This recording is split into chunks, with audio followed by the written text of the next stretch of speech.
I stepped out of the car and onto the cracked asphalt of my childhood home's driveway, feeling a wave of nostalgia wash over me. It had been 20 years since I'd last set foot in this house, and a lot had changed since then. The old oak tree that used to tower over the front yard was now nothing more than a stump, and the windows that once shone like diamonds in the sunlight were now cloudy with grime. But as I looked up at the house, I felt a shiver run down my spine. Something didn't feel right. I pushed the feeling aside, telling myself it was just my imagination playing tricks on me.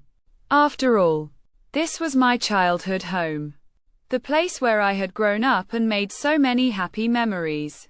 I had returned to settle my late mother's estate, and the realtor had told me that the house was still in good condition, despite being vacant for several years.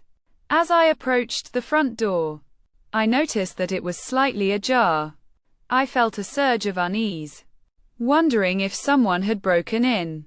I pushed the door open slowly, calling out to see if anyone was there. The only response was the creaking of the old wooden floorboards beneath my feet. I stepped inside, my eyes adjusting to the dim light. The air was thick with dust, and cobwebs clung to the corners of the ceiling. I began to explore the house, room by room, and with each step, I felt a growing sense of unease. It was as if I was being watched, and the feeling only intensified as I made my way deeper into the house. I entered my old bedroom, and it was like stepping back in time.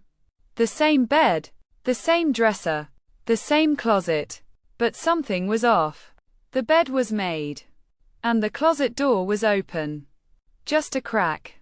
I could have sworn that I had closed it before I left all those years ago. I pushed the door open, and a musty smell wafted out. The closet was empty, except for an old shoebox in the back corner. I picked it up, blowing off the dust, and opened the lid.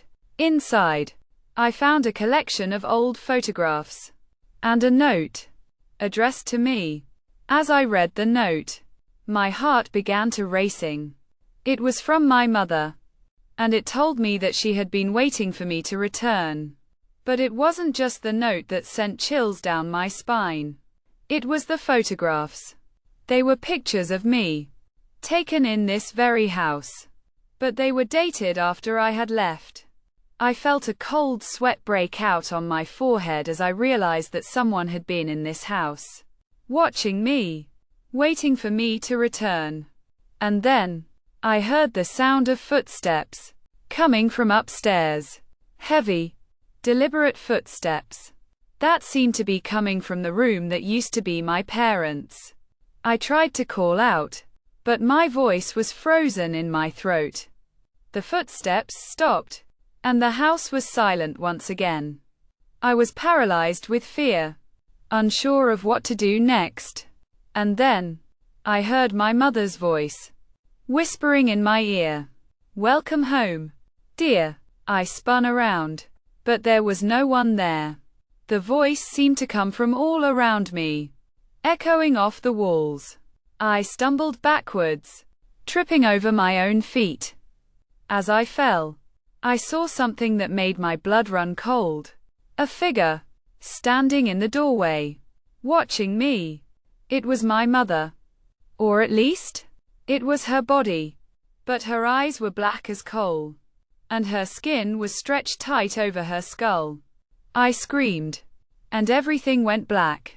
When I came to, I was lying on the floor, my head throbbing with pain.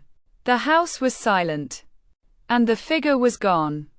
But as I stumbled to my feet, I saw something that made me realize that I was not alone in the house. A message, scrawled on the wall, in my mother's handwriting. "I've been waiting.